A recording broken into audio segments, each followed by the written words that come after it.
इस वीडियो में हम बात करेंगे कि क्या टेट की परीक्षा 2026 के शुरुआती महीनों में हो पाएगी। देखिए, कीर्ति जी ने 29 और 30 फरवरी 2026 को के लिए एक नोटिफिकेशन जारी किया था कि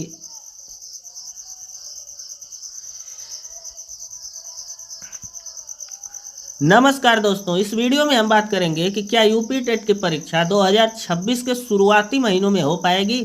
देखिए, एनसीटीई के अध्यक्ष कीर्ति जी ने एक नोटिफिकेशन जारी किया था कि 29 और 30 फरवरी 2026 को यह परीक्षा हम आयोजित करेंगे, लेकिन उन्होंने क्या किया कि अपने पद से इस्तीफा दे दिया। अब एनसीटीई का जो स्थान है वो खाली है और अब परीक्षा के लिए जो निर्णय लेना है वो सर्वोच्च पद पर बैठा आदमी लेगा।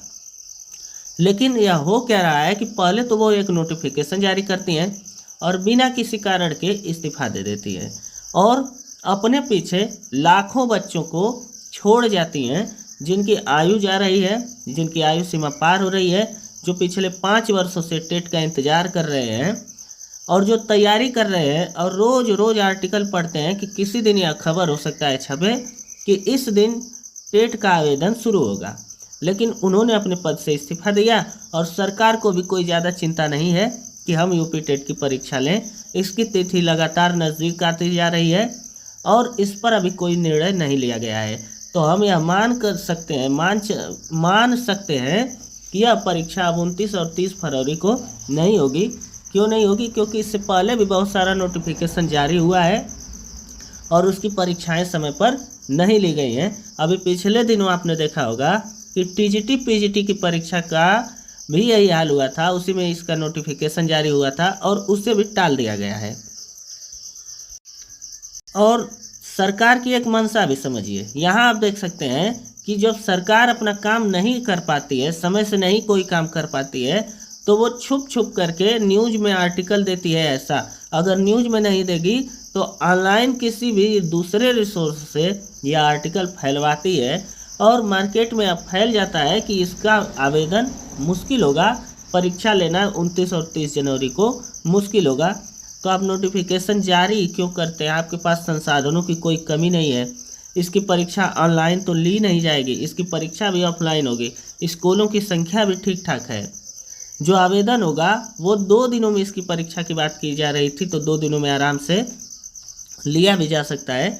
लेकिन वो पता नहीं इस्तीफा एनसीटीई वाली मैडम दी हैं या नहीं, या इन्होंने दिलवाया है। थोड़ा सा हम दोस्तों देख लेते हैं कि किस किस कारणों से यह देरियां हो सकती हैं। तो पहला कारण होता है प्रशासनिक देरी। परीक्षा में आयोजन में कई विभाग शामिल होते हैं। परीक्षा नियामक प्राधिकारी, शिक्षा विभाग, राज्य सरकार, और इनके समन्वय में देरी यदि होगी तो परीक्षा में देरी हो सकती है। तो समन्वय में देरी कहाँ से हो सकती है? क्योंकि एक ही राज्य की बात है और एक ही राज्य की बात है तो ऊपर से आदेश होगा। जब ऊपर से आदेश होगा तो इसमें से क्या कोई भी कर्मचारी फाइल को देर करेगा? इस पे आप विचार कर सकते हैं। अगला होता है राजनीतिक कारण। कई बार राज्य में चुनाव होते हैं, जैसे भर्ती प्रक्रिया में सुधार या नया कैलेंडर बनाने के चलते भी यह स्थगित हो जाती है। तो राजनीति तो होती रहती है। शिक्षकों को लेकर कुछ ज़्यादा हुई है यूपी में। उसके बाद यहाँ पर परीक्षा लीक या सुरक्षा का कारण तो यह भी हो चुका है। पिछला जो यूपी टेट का पेपर था वो लीक ही हो गया था और उसके बाद 2 महीने बाद कहा गया था, लेकिन कई महीने के बाद हुआ यह पेपर, तो लीक भी हो सकता है। और प्रशासनिक यहाँ पर लापरवाही और ठेकेदारों की लापरवाही के बारे में है। तो सब लापरवाही करते हैं, ठेकेदार भी लापरवाही करता है और प्रशासनिक लापरवाही भी होती है। ठेकेदार लापरवाही करता है तो परीक्षा से 4 घंटे पहले ही जिनसे पैसा लिया जाता है उनको बैठा करके पेपर हल करा देते हैं। तो ऐसा होता रहता है। लेकिन अब देखिए, इसमें देरी हो सकती है।